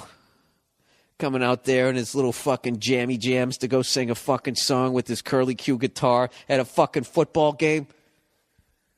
All right, go down to Guitar Center and teach somebody how to do a fucking, I don't know, play a goddamn G chord. Get the fuck off the field. You know? If I was NFL commissioner, this is what I would do. That was one of the first things I would do, is I would get rid of that ridiculous halftime fucking show. All right? I'd douche that. I would actually be ousted by all the owners, all the things that I would want to do. I would do that, and there was something else I wanted to do, but I already fucking forgot it. My brain just goes in a straight line. It was right there. I had the idea, and I just blew by it to go right to the Madonna shit. Now I can't remember. Now it's in the dust. The fuck was it? Oh, I know what I would do. I would undo that rule that the Colts made, that the Colts pushed through. That so now everybody throws for 5,000 fucking yards. I would allow cornerbacks to cover, to cover receivers. You know, Patriots got away with one. I don't think they were both bad calls, but one of them was, yeesh, you know. Another thing, yeah, we got, I mean, both those calls could have been pass interference. We got away with them. You know, we just fucking didn't take advantage of the shit. Calls were going our way. Oh, Jesus. Anyways, I was actually standing out on the balcony drinking a fucking beer going, I think they're going to win. I got a good feeling. They can come out, they score a fucking touchdown. Every time I poke my head in, she was sitting there like a virgin who got fucked 90 years ago. Whatever the fuck she was singing, everybody was all dressed in their stupid, whatever. I don't give a fuck if you think this podcast sucks. You want your fucking team lose the Super Bowl, have your fucking hat ripped out, and then you go talk for an hour in the goddamn podcast. All right, you know what? I need a break here. Let's get into the advertising for this week, okay, people? As I always mention, all right, if you're going to buy something on Amazon.com, if you're just sitting there laying around going, you know what I think will fill the void if I go to Amazon.com and I go buy myself a belly button ring, why don't you make a little detour? Go to BillBurr.com first, click on the podcast page, and on the right-hand side, right next to the iTunes little box there, whatever you call it, the banner, is the Amazon.com. You click on there, and that's all you need to do. Just go to Amazon.com through my podcast page on BillBurr.com. Okay? They'll give me a little kickback for driving you there. It doesn't cost you any extra money to buy your little cock ring, whatever the fuck you want to do. Okay? Your little nose ring, whatever you kids are doing. All right? Your little DJ 1 and 2 thing you want to buy. And I'm not saying you got to buy it. Don't get defensive with me. You don't have to buy it. Don't buy it. I don't give a shit. But if you're going to buy it on Amazon.com, just go through my website. They'll give me a little kickback. And then I take 10% of that and I send it on to the Wounded Warriors Project. All right? If you got a problem with that, you're not an American. What do you think about that? And I think that I'd kick you right out of the fucking country. How'd you like that? How was that for a nice advertising read after my team lost the Super Bowl? I thought that was pretty good. I think I only said fuck twice. And the the other thing is Stamps.com. Stamps.com. I've actually been using this product, Kind of like if Tom Brady was talking about Uggs. If Tom Brady said Uggs are the most comfortable shoes I've ever worn in my life, you'd have... By the way, what was that Tom Brady photo shoot? Who was the non-football person that they brought in for the photo shoots this year? Where they had the offensive lineman doing that 1960s football card pose. Even the Eli one where he brought the thing back, you could see it in his eyes. Like, what am I doing here? I usually just stand here and you take my picture. And then, I don't know, Tom Brady, he went for it. I think he's been hanging out with Giselle a little too long. He did a whole photo shoot thing. Hey, I'm doing the pouty face with my fist on my chin. And now I'm doing what looks like I'm jerking off. And then I don't know what he did. He did the Charleston. I don't know what he did. That was... It's the Super Bowl. We need it to be super. Let's do some photo shoots. Let's bring in Madonna. Somebody make some dip. Do you know why it's like the Super Bowl really is like, those bug lights to attract mosquitoes? The Super Bowl is just for non-sports fan douchebags. It really is. It's because it's the only sport where it's all, one game, all the marbles, that's it. Okay? You play for an NBA championship, it's best 4 out of 7. MLB, best 4 out of 7. Stanley Cup, best 4 out of 7. Okay? So you got to be a real fan to stick it out for at least 4 or 5 fucking games. Super Bowl, all you got to do is just show up. And everybody shuts up during the fucking commercials, and then they run their goddamn mouth. But I actually went to a good Super Bowl party. But anyways, that's not what I'm here to talk about, people. Okay? The better team won. I'm going to put it in the past, and I am not going to discuss it at all during this next advertising read. All right, Bill, game face on. Game face, all right? Make the plays, unlike your team, okay? Make the fucking play here. All right, Stamps.com, everybody. I've actually been using this product. I got to tell you something. It's awesome, man. I don't have to go to the post office anymore. They mailed me a little scale. They did everything but give me that little visor hat that you're supposed to wear, like Mr. McFeely used to have. Or was it Les Nessman? I don't know. But basically what you can do in your own damn house with your computer and your printers, you can buy and print official U.S. postage. All right? You use your own computer and your printer. It's quick, it's easy, and getting started took me, it should only take you 5 minutes, but if you're a moron like me, it takes you about 7. I'm not going to lie to you. All right? So they got a special offer going on. If you go to Stamps.com, just enter my last name, Burr, B-U-R-R. You get a no-risk trial plus a $110 bonus offer, which includes a digital scale and $55 worth of free postage for a limited time only. All right? It's always a limited time only because we're trying to get you to what? Act now. This is advertising 101. Limited time only. You get a $110 bonus offer. You get a digital scale and $55 in stamps. Okay? They doing that over at Best Buy? I don't think they are. It's for a limited time only, okay? So don't wait, exclamation point. Go to Stamps.com before you do anything else. Click on the radio microphone at the top of the homepage. That's crucial. And you type in Burr, B-U-R-R. All right, Stamps.com, B-U-R-R. And I actually mailed out my DVDs using it.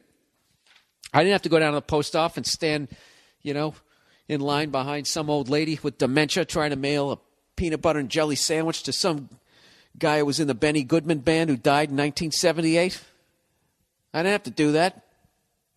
I did it in my goddamn underwear. I mailed out my DVDs for this week. Okay? You know what's funny? After the Super Bowl, I just have to talk about it. After the Super Bowl party, okay, when your team loses, all right, this is what you do. You don't watch ESPN. I answer the phone because I love my friends when they break my balls. Okay, I take the shit. All right, Anthony Cumia called me up, that gun nut. Okay, that little warmongerer out there in the cul-de-sac who just never grew out of playing Cowboys and Indians. He never grew out of that or having a goatee. That man loves the past. All right, he calls me up out of nowhere. Asking me stuff. He doesn't even know anything about the game. Doesn't know anything about sports. And I was like, Anthony, you dago bastard. What the fuck are you calling me for? But I love him, so I took the call. And he painstakingly made me go through the details of a game he didn't even give a shit about. You know what's funny is he sounded like he was in a bar and he was actually in his own goddamn house. I'm telling you, I don't know why they keep doing stories on Hugh Hefner. They got to start talking about Anthony. He is the East Coast Hugh Hefner. Whatever. So anyway, I'm driving home, and I'm trying to avoid hearing anything about the game. I'm thinking, all right, I'm in Los Angeles. They don't even have a football team. I'll listen to the Top 40 station. So I'm listening to this awful Top 40 stuff, and even then, I figured I was going to get away. I didn't have to listen to it. Eli Manning, once again, beats the New England Patriots. Tom Brady, I don't know, he looked okay, but I didn't have to listen to any of that. And I'm listening to this Top 40 horse shit, classic hits or something. The guy's like, coming up next, we got Men at Work. Speaking of Men at Work, the Giants were men at work today when I beat the Patriots. I was like, you fucking cunt. I can't get away from it. So tomorrow, I got to go to the airport. All right, I got to go to the goddamn airport. I know it's going to be on the cover of all that fucking thing, but I don't know. I got to admit, I actually like the Giants, and I like Eli.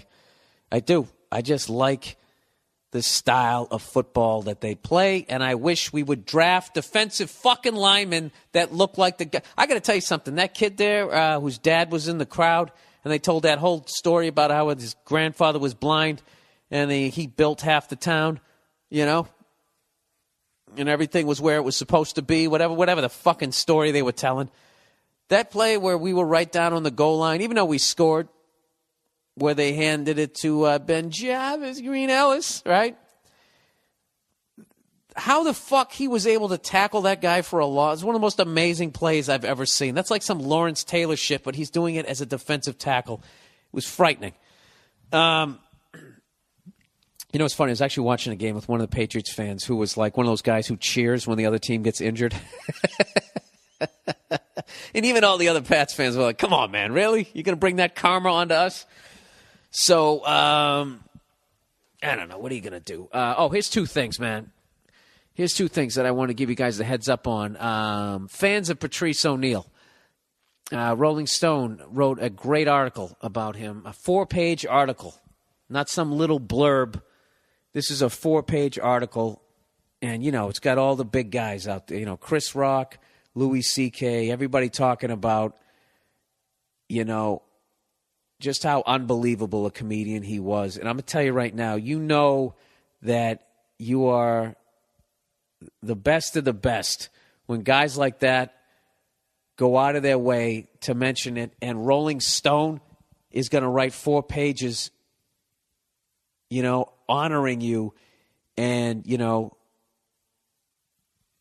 at the level that he was at. You know what I'm saying?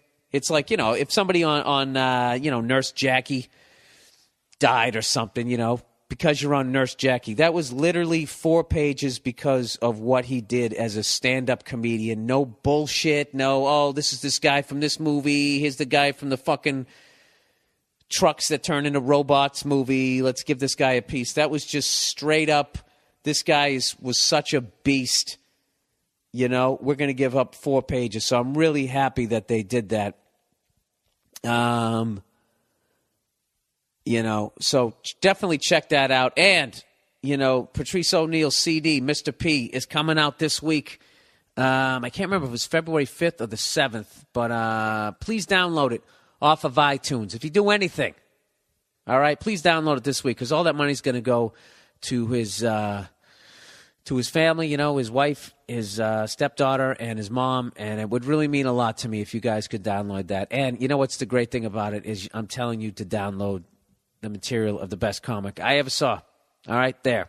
I said it. That guy was the best. So please, please, please, please, please download Mr. P off of iTunes. All right, and that's it. Okay, now back to the damn podcast here. Jesus Christ. Why? This always fucking happens to me. I got to start doing like the fucking Thursday morning podcast. That's what I got to start doing so I can tape them on Wednesdays. Because it always seems like I have to deal with some crushing fucking defeat. That time when the Jets beat the Patriots in a playoff game, that was a Sunday night. I was in fucking, where the hell was I? I was in Atlantic City. Then I had to go up in front of Jets fans. Who gives a fuck? I do, obviously. You know what? I'm already getting past it. What am I going to do, huh? Was Tom Brady going to buy me a corned beef sandwich if he fucking won it? What was with that photo shoot? Who the fuck cleared that? Jesus. All right, let's get on with the podcast here. And I don't know if this is true or anything. Somebody sent me this thing. Don Cornelius, the founder of Soul Train, the successful show, the legendary show, successful, plays D with insurance money. I don't know, this guy was big enough. Maybe you guys, some people didn't know. Don Cornelius, unfortunately, it looks like he committed suicide, 75 years of age. He was the host of the Soul Train. Why am I trying to talk about Soul Train? You guys know I didn't watch that shit. He's a legend, okay? That was outside my wheelhouse, but I totally respect the guy. So anyways, the guy allegedly killed himself. So according to humormill.com, and I got to tell you something, when I think of, quality reporting, I think of humormill.com. Who the fuck is humormill.com? Does that even sound legitimate? Here's what they're reporting. We hear, according to reliable sources, that Don was having a very bad bout with cancer. And while this was going on, he was in a bitter dispute with his wife over the insurance money that would be delegated to her upon his death from the deadly disease. Our sources state that Don wanted the money to be given to his son, Tony. But because of his marriage and his failing health, the insurance was to be given to his wife. Does that make any sense? Because of his marriage and his failing health? What does his failing health have to do with who gets the insurance money? See, none of this makes sense. I'll read it anyways. Don made the decision to take his own life since his doctor stated he had only weeks to live. Don probably suspected that life insurance doesn't pay anything if someone commits suicide. But California is different. If you had the policy for more than 2 years, the policy pays for a suicide. And Don's policy was more than 2 years old. Jesus Christ. California really takes the no-fault state to a whole nother level. You get married out here, your wife goes across the street and goes, "Hey, honey," with like a dick in her mouth, and it's not her fault. Even suicide isn't your fault. Dude, you want to talk about a story that's just built on sand? Don probably suspect. Go fuck yourself. Why did I even read that? What a shit thing to do to a legend. I apologize. Let's move on. Steak and a blowjob day. Bill, I'm only 15 minutes into the latest podcast, and I feel that I must inform you that there is a Valentine's Day for men. It's called Steak and a Blowjob Day. Is it really? Does Hallmark make cards for that? It's celebrated March 14th, 1 month after Valentine's Day. It's simple. The ladies show their man appreciation by cooking him a steak and giving him a blowjob. I remember this movement gaining some momentum with people my age, 23, a while back, but then I haven't heard anything about it in years. Yeah, it's amazing. I've been watching the news lately, and I've seen plenty of stuff on Valentine's Day. I haven't really heard them. Coming up next, has everybody got their shopping ready? The women. I'm standing out here live in front of the grocery store. There's a pandemonium. Women are trying to buy steaks. They got the blowjob thing down, but they need that meat. Is everything that you guys are sending me horseshit this week? A few years ago, I remember seeing people posting about it on Facebook on March 14th, including girls saying that they would be participating. This movement needs a second push of momentum. It needs a celebrity endorsement. It needs Bill Burr. I thought you needed a celebrity.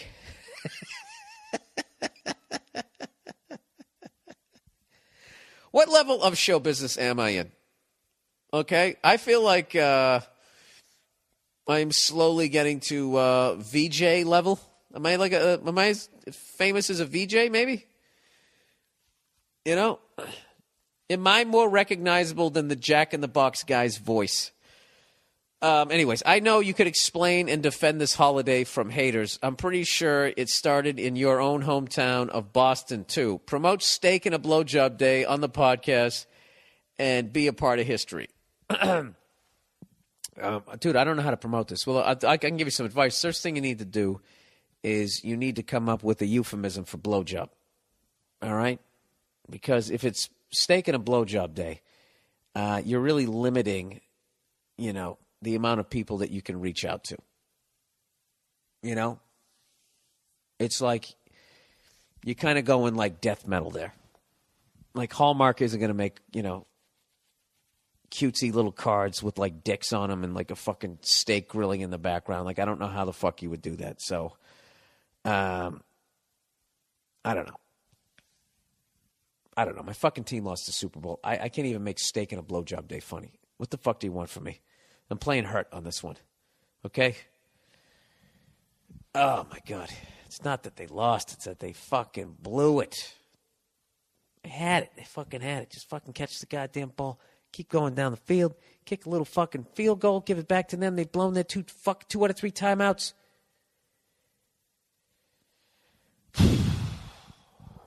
Steak and a Blowjob Day.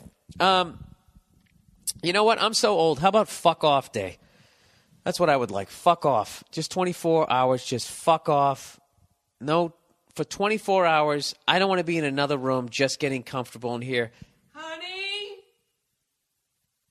Honey, could you open this? I can't here. Sweetie, you remember we were supposed to go to the fucking cottage cheese cunt fair today? Just 24 hours of not that. 24 hours of I just don't want at any point to be like, are you done watching the TV? Because I wanted to watch my shows now. I wanted to watch my shows. Can I watch my shows? Hey, honey, fuck off. Don't be mean to me. It's fuck off day. Fuck off. It means fuck off for 24 hours. Okay? You know what's funny is they couldn't do it. They couldn't do it. They would say, the sun is down, the day's over. God, it's really it's the whole day. Fuck off. You'd literally have to leave your house for fuck off day. Do you realize that? Just how fucking I'm such a maniac. Do you know today I was driving into the supermarket and I was getting some Blue Moon for the Super Bowl that my team lost. God damn it. And this is the latest people that I just fantasize blowing the brains right out of the back of their fucking skulls. Are those fucking douchebags. They see you sitting in your fucking car waiting for the spot. And they get everything in the car real quick. And then when they get in the fucking car, they're just sitting there. What the fuck are you doing? There's one girl just looking at me, you know? She was older, like in her early 60s, and she was still trying to look hot. One of these Eastern European, I must break you fucking looks on her face. You know? I immediately thought she was involved in illegal activity.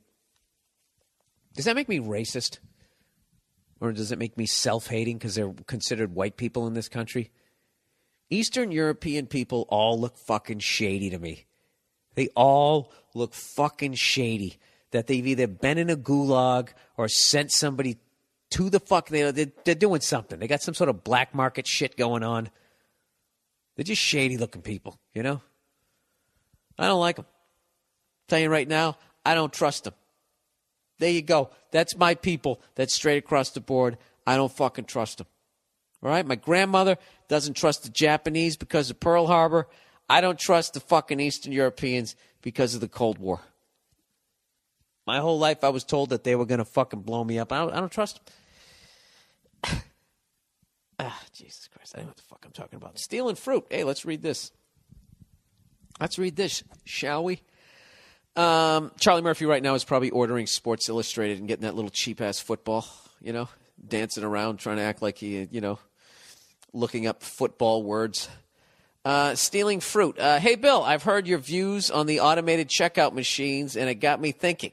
While I was grocery shopping, I was looking at the price of organic tomatoes versus, you know what, I was just thinking about the time I walked out of the Super Bowl and we lost to the Packers, how much that hurt, and I wasn't even thinking about what the fuck I was just reading. Let me start over again. Hey, Bill, I heard your views on automated checkout machines, and it got me thinking. While I was grocery shopping, I was looking at the price of organic tomatoes versus regular tomatoes, and the price was triple. Moments after, I had what alcoholics call a moment of clarity. I'm going to shiest the fuck out of this grocery store. Oh, I love it. I totally advocate this move. I love the direction you're going in. That's right. Make it work for you, sir. I loaded up on every expensive fruit and vegetable I could find, everything organic, the weird exotic fruit you never buy because it's $10 a pound, all of it. I even went to the make-your-own salad bar by the pound and made a vicious salad that made it hard to snap the plastic close because I emptied all the chicken breast and artichokes in it. That I usually skimp on because it makes it, who's this, a New York sports fan? Oh, God, this is my brother. He was at the game. I got to take this. Hold on. All right, I'm back. Sorry about that. So, anyways, where the hell was I? This guy, shiced in the supermarkets. He goes, I usually skimp on the chicken breast because it's the heaviest. So now he's loading up. Let's see where the hell this is going to go. I went to the automated checkout machine. If you don't have the produce code, it asks you to look it up yourself. I entered everything wrong.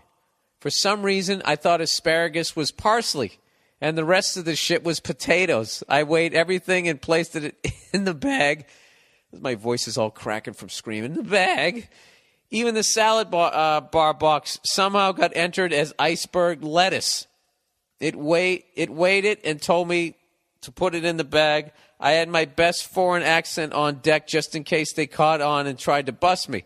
I was going to play it off and pretend I couldn't even speak English, let alone read it. I paid and I left the store with $80 worth of produce for only $6.17. I fucking love this guy.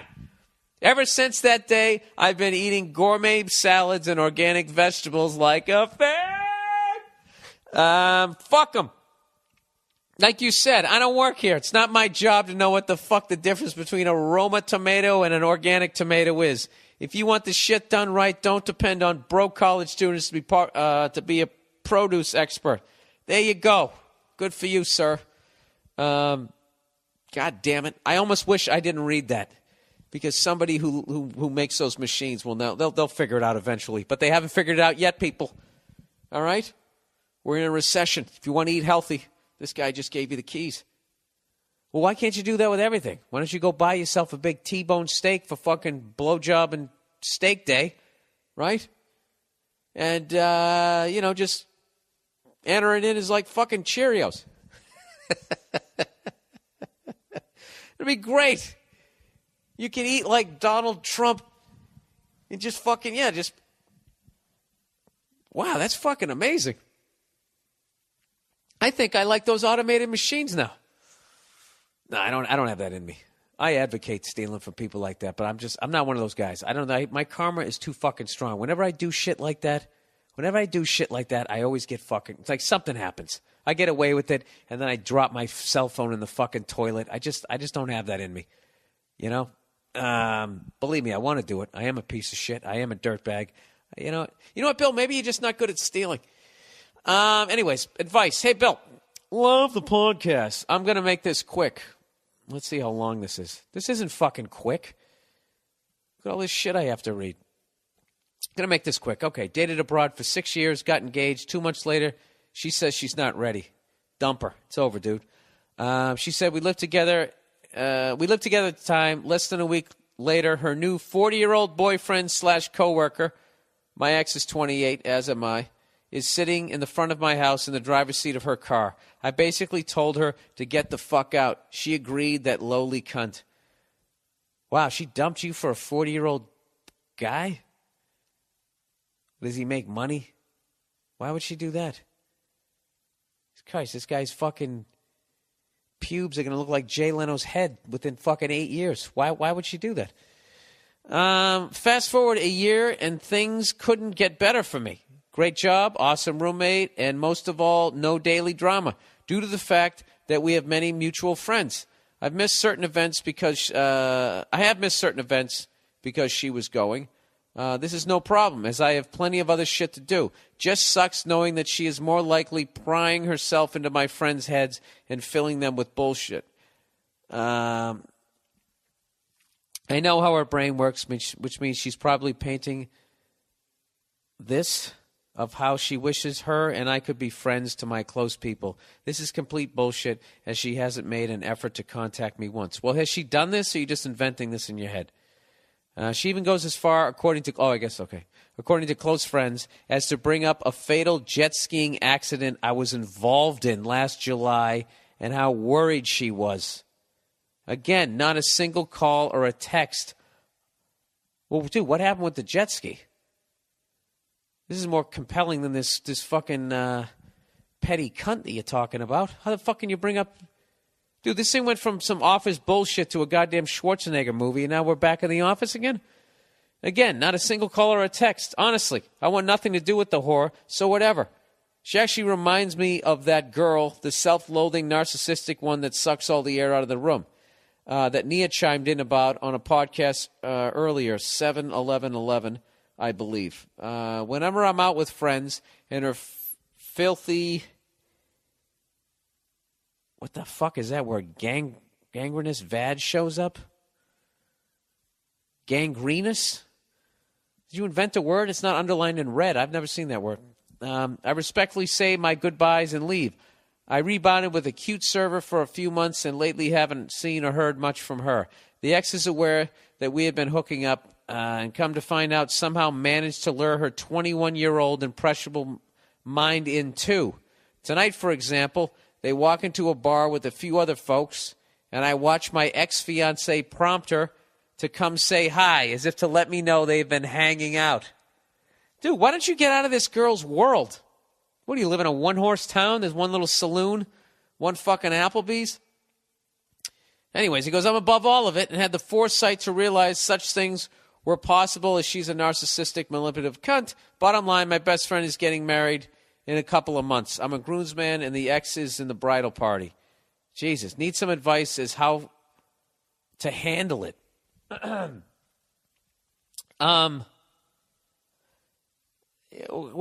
do you owe her? Go to the fucking wedding. You have a good time. Take your dick out and go on the dance floor. Try to fuck one of her friends. I don't know. Do whatever you want to do. Just have a good time. Have a good fucking time. This girl is obviously miserable. Who fucking trades in a fucking 28-year-old stud for some 40-year-old guy? Yeah, she fucked up. Dude, you're holding all the cards. You're still in the prime of your fucking life. Just go there and have a good time. Have some drinks. And this is what? Let her walk around the room and tell everybody what an asshole you are, and then just be a good shit. And then they're going to be like, she'll just be that crazy person following you around. I would, if she walks up to you, don't look her in the eye. Look at her hands. All right, just in case she fucking is annoyed that everybody still likes you when she decides to do a Glenn Close. I don't know. I don't understand your problem, sir. Like, I think you should just fucking live your life and stop going to shit that she's going to be at. You can't find another bar to drink at? You know what you do? Next time you see her, just be like, hey, and you put your arms out like you're going to hug her and just boot her right in the box. Just take the fucking misdemeanor. That's a misdemeanor, isn't it? It's below the waist. Above the waist, I think it's assault. Below the waist, I believe that it's is a misdemeanor, right? Kick her in the box or go to a bar she's not at. Okay, it's decision time. Number 2. So I'm a 20-year-old college student who works at a grocery store. So I haven't got laid in a few months, and jerking off to online porn is getting more and more degrading and uninteresting. But recently, a chick... Dude, I can't even focus on these things. I keep thinking about the fucking game. But recently, a chick at work has been coming on to me, and we've been texting really sexual shit. Well, congratulations, sir. You'll never be able to run for president. And I'm pretty confident I could bang her even though she has a boyfriend. Oh, Jesus. I was just thinking about that. Is how they're saving all this shit. All this fucking lurid shit that we're looking at on the internet, all our text messages. I'm predicting this. In 20 years, when I'm an old fuck and I'm in my 60s, and these young whippersnappers from this generation are they're running for president, that's what's going to be coming up. Is it true that in no, that's too far back. Is it true in 2009 you texted to one of your fucking coworkers that you wanted to stick your tongue up her ass? Is this the kind of person we want running the country? It's going to be all that shit. Why did you jerk off to woman gets groped on subway in February of 2008? I don't recall. I let my roommate use my computer. I watched it but did not touch myself. That'll be the I smoked it but didn't inhale line in 20 years. Was that choppy enough for you guys? Huh? Did you even hear the joke in my choppy fucking, my team just lost the Super Bowl fucking delivery? Anyways. So he says, but fuck, isn't it her responsibility not to cheat if she's putting it out there like that? And I think it's my duty as a man to fuck her. I don't even know what you're talking about, sir. I have no fucking idea. My team lost the Super Bowl. Let me go back here. 20-year-old college student, working at a grocery store. I'm been late. I'm jerking off to porn. Chick's been coming on to me. She has a boyfriend. Yeah, fuck her. With any luck, she'll get caught, and that guy won't knock her up and marry her. Anyways, he says, and if her boyfriend finds out, hey, he can dump her and knowing that she's a cheating bitch. There you go. And I would be done with her forever. Sort of. Okay, maybe not. But even though it's morally wrong to have sex with someone, with a girl who has a boyfriend, we are 20 years old, and it's not like she's married or anything, and she's basically waving a steak in front of a hungry dog. What should I do? Fuck her in the cereal aisle. Do it. Who gives a shit? You're 20 years old. It's what you're supposed to be doing. Wear a condom. All right? Bend her over that little caution floor has just been mopped sign. Push her head right into the mop bucket and let her have it. Fuck it. Who gives a shit? My fucking team lost the Super Bowl. I don't give a fuck about her boyfriend's feelings. Next one. Hey, Bill, I'm a 21-year-old college student going to Washington State University, home of Drew Bledsoe. This has been my first year away from home, and it's been an adventure to say the least. My 21st birthday was the first time I drank, and I've been hanging out with girls for the first flipping time in my life. God bless you, sir, for keeping your innocence that long, that you didn't have any booze till you were 21. You're finally hanging out with girls, and you still don't say fuck. You say flipping. For the first flipping time in my life. I love this guy. I've always been incredibly nervous around women, and I have no game at all. Well, the first thing you do is stop saying flipping. You don't even say flipping, you say flipping. For the first flipping time in my life. Actually, you know what, dude? Why don't you stay? Just be a nice guy. All right? Don't go down the road I went. Okay? There's a price you pay. You become a miserable cunt like me. Anyways, the one accomplishment that I have under my belt is moving into an apartment with 2 beautiful girls this semester. Fucking Jack Tripper. One of which has been the girl I had a crush on since I was 12 years old. Embarrassing, I know. She has a boyfriend, and I've pretty much accepted the fact that he's a nice guy. I'm just glad that I get to hang out with her. God, I sound like a douche. All right, dude, I swear to God, if you go into your bedroom while she's in the living room and you jerk off to her, all right, that's a level of loneliness that you do not want to experience. I really hope that you haven't done it yet. Please don't do that. Anyways, he says, I'm sick and tired of being this incredibly nervous 21-year-old virgin who's living in babe country. God. Every time I see a hottie, I can't help but think I will never be able to get her. Well, not with that fucking attitude. Your whole listen, you got to get yourself out of right field. That's what you are right now. You're that kid. God, am I really required to stick this kid in for 3 innings? Stick him out in right field. You're batting ninth. Please, for the love of God, Bill, give me some advice. All right. This is the last one of these trying to help the 21-year-old version guys I'm fucking doing, okay? I give advice about this every fucking week. How about something else? Can we get it out of the wheelhouse of fucking relationships here? Give you some advice. I don't know what to tell you, dude. All right? Start talking to women. This is the first thing you want to do. Don't try and fuck anybody you're living with.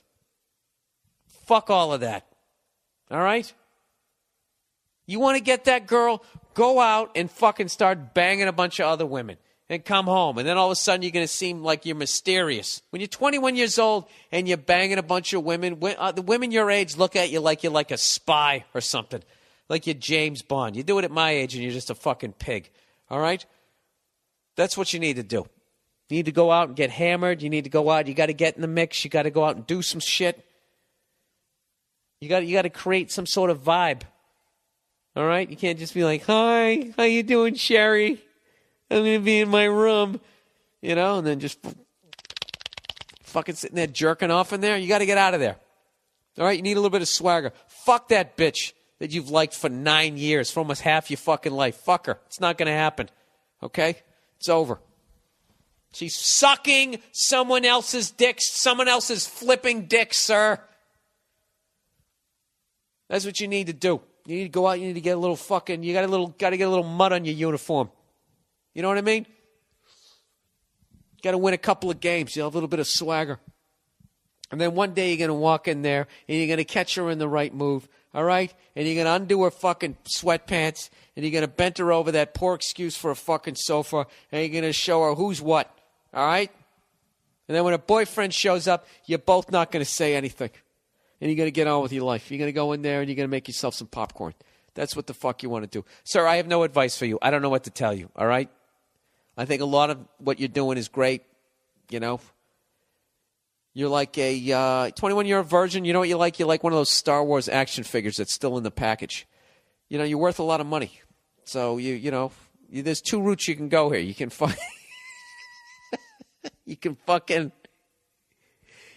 you can stay this route, join the church choir, pray to God you don't get molested by some closet fucking psycho, right? And then meet some nice girl who plays the keyboards. Keep in mind that Jesus Christ has died for us and is risen from the dead. You can hook up with her, you know, peel off her 20 levels of clothes. Or you can just go 0 to 100 and just go find some dirty skank. You don't want to do that, dude. You don't, okay? You know what you need to do? You need to work it out yourself. The last thing you need to do is listen to some fucking piece of shit, dirtbag, never been married, no fucking kids, sliding into fucking 50 years of age. You don't need to listen to me, okay? What you need to do is you need to stick with what you're doing, okay? At this point, I'm sure you're a fucking Eagle Scout. I bet you can start a fire without matches, you know? And, you know, I don't know, you probably got a sweater. You know, dark-colored socks. I don't know what to tell you, dude. Like, what you're doing is actually commendable, that you're that fucking untainted. And look at you. You're just sitting here, you're fucking saying you got a crush on this girl. What do you do? And what do? I send you down this piece of shit road. I think you need to listen to another podcast, sir. I bet that Joel Osteen could tell you what to do. You know, Jesus wants you to get that pussy. Do you realize Joel Osteen, his fucking church is where the Houston Rockets used to play? Mega church. This Sunday, mega church. Jesus Christ never looked so good, right? Jesus comes in fucking shredded wearing a male thong, you know? What the fuck that means? Do they make a male thong? Overrated, underrated for the fucking week. Oh, I'm playing hurt this week. 51 minutes. That's not bad. All right? Do any of you cunts think you could be even remotely this amusing after your team just fucking blew the goddamn Super Bowl? Overrated, underrated for the week. All right. What is this one? Underrated. Unemployment. It may suck to lose a job you love, but when you get canned from a soul-crushing, mind-numbing, daily head fuck of a job where your boss is a little piece of shit with an anger problem? Why did that have a question mark on it? As long as you can have a nice fat savings account and you can keep from losing the house while you kick back and take it easy for a few months or years, don't forget about unemployment insurance. They will pay you for over 2 years to sit on your ass and encourage you to do it. It doesn't hurt my pride one little bit to get back a small portion of all that tax money the government stole from me over the years. Fuck them. You get to sleep in every day, go to the gym while it's empty, and drink on a school night. I would never go back if you didn't have to. If I didn't have to. Yeah, dude, I got to tell you, man. Yeah, you know what you're living? You're living the life of a comedian, except you don't have to go out and do a set that night. Jesus. Is that going to be it? Is that the podcast for this week? I gotta put in an hour here. Somehow I gotta put in an hour. I don't know what to fucking tell you guys. I really don't. Oh, I know what I forgot to mention this week. Pro Flowers. Valentine's Day is coming up, everybody. Why don't you go to proflowers.com? For some reason, they took that banner off my website. They told me, they go, we want to have a banner on your website that we have the ability to change. And they just completely took the thing down. So I don't know what that means. You know, I probably should have called them. You know, but they took it down. You wanted all that control, Pro Flowers. I don't know what I'm supposed to be talking about this week. All I know is Valentine's Day is coming up, and I advocate, going out on the 15th when you can get a goddamn reservation. It doesn't cost 90 fucking grand. All right, who's kidding who? All right. I didn't get any goddamn copy this week. Fuck it. I'm just going to wing this one. All right, it's Valentine's Day, everybody. You got to celebrate her and her fucking twat. That's what's going down. You don't want to shop, so why don't you... Proflowers.com. Okay, flowers and slap her right in the fucking cunt with it. Why don't you do that? Just go on there, flowers.com, and click on the twat and enter BU-fucking-RR and get yourself a bouquet of flowers. Shove the vase in her ass, and you have yourself a lovely day.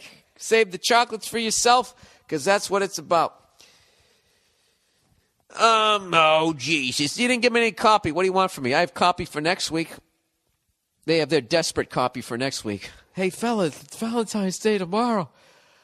You got to Federal Express some roses. Why did I just do that? That was total self-sabotage. I was finally making some money on the fucking podcast. Why would I do something like that? Because my team just lost the Super Bowl, and I'm really not feeling it. I read enough ads to cover my new pair of tube socks I need to buy this week. Hey, Bill, where you going to be this week? I'll tell you where I'm going to be. I'm doing the Redneck Tour. I'm coming down south. Fucking South's going to rise again. Hey, wait. Let me tell you something. If we all got together, we created a co-op, right? Like they did on that show, The Wire, except it's all white people, the way it should be. If we created a co-op, hear me out, of all our fucking moonshine stills, we took all the money we made. Instead of buying a new pair of overalls or sticking a fucking 500 cubic inch engine into a fucking Vega, we combined all that money. We could buy some gray uniforms and South will rise again. We could do that shit. I'm going to be in Charlotte, North Carolina on Tuesday at the Comedy Zone, the Comedy Fuckface Hut. I don't even know where the hell I'm going to be. I'm going to be in Charlotte, North Carolina. Ric Flair. If you're listening to my podcast, anybody who knows Ric Flair, I got a fucking, I got tickets for him if he wants to come down. It would be an absolute honor to meet arguably one of the top 5 funniest motherfuckers on a microphone ever. And then on what is it, going to be February 8th, Wednesday, I'm going to get my rental car, eastbound or down, loaded up and trucking. I'm going to drive all the way over to Alabama. Alabama, the only fucking state that Georgia can make fun of. I'm going to go into Alabama. And I'm going to be at the Stadium for one show and one show only. And then the next day, I'm going to go into Atlanta, Georgia. Atlanta, Georgia on 9. I'm going to be at the fucking, the Buckhead Theater. And I'm going to be doing, I'm getting ready to do my big stand-up special on March 3rd at the Lincoln Theater in Washington, D.C., 2 shows. And so what you will be seeing a comedian freaking out. No, you'll be seeing a comedian putting together. What you're really going to see is me just fucking around. That's what you're going to see. Doing the hour that I think I'm going to do, fucking around with it and having fun with it. You know? We're not going all fucking crazy. Not going all crazy with it. I don't want to burn it out. I'm already sick of these fucking jokes, people. I'm not going to lie to you. That's when it's time to do a special. When you're standing on stage going, if I have to talk about this one more fucking night, I'm going to kill myself. And then you're like, you know what? I think it's time to document this and move on. That's where I am in my life. So I'm going to be driving the highways down there in the good old South. I'm going to have my head on a swivel, looking for some old cars. And, hey, thanks to everybody who helped me out to try and find the parts for my truck, man.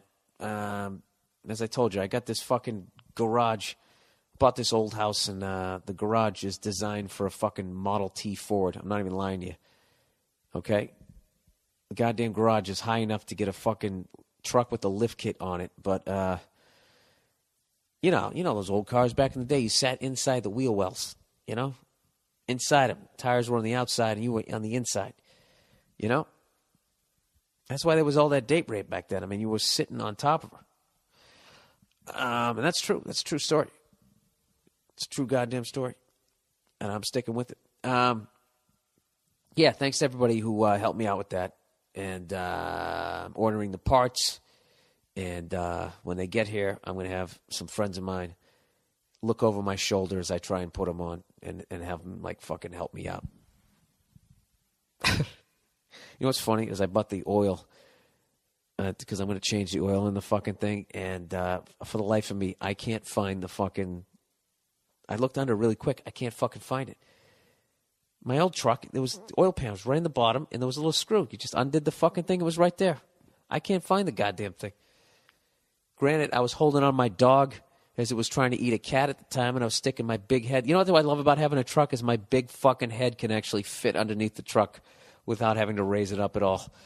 But people have asked me to post pictures of it. I'm not going to do it just because nobody really has one out here. And this thing, you know, sticks out like a sore thumb. And, you know, I don't know. You know, I don't need people going, hey, why didn't you read my podcast questions? I'm driving down the fucking street. All right? So, it's a 68 Ford F100. That's all I'm going to tell you. 3 on the tree, bitches. You know what's funny is Nia is afraid of the thing. because it's loud as fuck. And, you know, the other day I was trying to cut in front of somebody. And so I let out the clutch too quickly and I stalled it. And then so I pushed it in and rolled back before we got run into. And it's just, she's a city girl. You know, she was already afraid of driving and that type of thing. So she's never even heard of standard transmission. So she doesn't get why it stalls. She thinks the truck is broken. And she thinks it's too loud and that you bounce around too much in it. Just everything that makes it awesome, she's kind of afraid of. But I think gradually maybe she'll like it. I don't know. Because I always want to take her out. And that's the point of getting the old car, you know? Take your girl out for a drive. Have your fucking dog in the back, right? My inner redneck. Hey, by the way, when I'm out there, give me some food suggestions here, because I'm on the wagon here, because I'm not even on the wagon. By on the wagon means I have one scotch a night. I have to stay in shape so I don't become Billy Fatface. I had a little too much booze weight my last fucking specials, you know? Let it go. I got a little out of control, so I want to be in shape for this one. So if you guys know, if you know some good restaurants, keep me away from the bars, but if there's some good place, like what is there to do in Charlotte, North Carolina? What do I have to get to eat? What is the thing? What are you fucking known for out there other than having the Bobcats? You know what I mean? And Alabama, the same thing. What are you guys known for, huh? Besides having sex with your cousins, what are you guys known for? That's what you're known for. All right? Fucking start with me. Atlanta, what are you known for? Huh? Down Low Brothers, the Braves losing the World Series, Stonewall Jackson lighting a fucking scarecrow on fire, and Robert E. Lee. I don't know. I don't fucking... Jesus Christ, I'm done. Hour and 2 minutes. Go fuck yourselves. Congratulations to the franchise New York Giants, and congratulations to all the true New York Giant fans. It's fucking awesome, man. Come on, dude. 4 fucking Super Bowl rings. That's the shit. Okay? You know it is. That's the shit. You can make a fist and you got one for each goddamn finger. Thumbs curling around. No one can see that one yet, you know, but who knows? Who knows? With fucking Eli and the way you guys draft defensive players, it wouldn't surprise me if Eli got his 3rd. You know? It really wouldn't surprise me, man. That guy is the fucking man, and he finally got his due. You know, good for him. I'm not gonna lie to you, it fucking hurts, but I'm not a cunt when I lose. All right? So congratulations to you sons of bitches. That's the podcast for this week. Go fuck yourself. Next week I'm doing a bunch of gigs out in Jersey, Long Island, and in New York. I got all the dates up on my website. What the fuck is it? BillBurr.com. Jesus Christ, did I forget my website? I can't believe I did that shit with Pro Flowers. Guys, do me a favor. Don't fucking say anything. Don't be cunts. All right? Please, for the love of God. Who gives a shit? Oh, I'm an idiot. All right. Go fuck yourselves. I'll talk to you next week.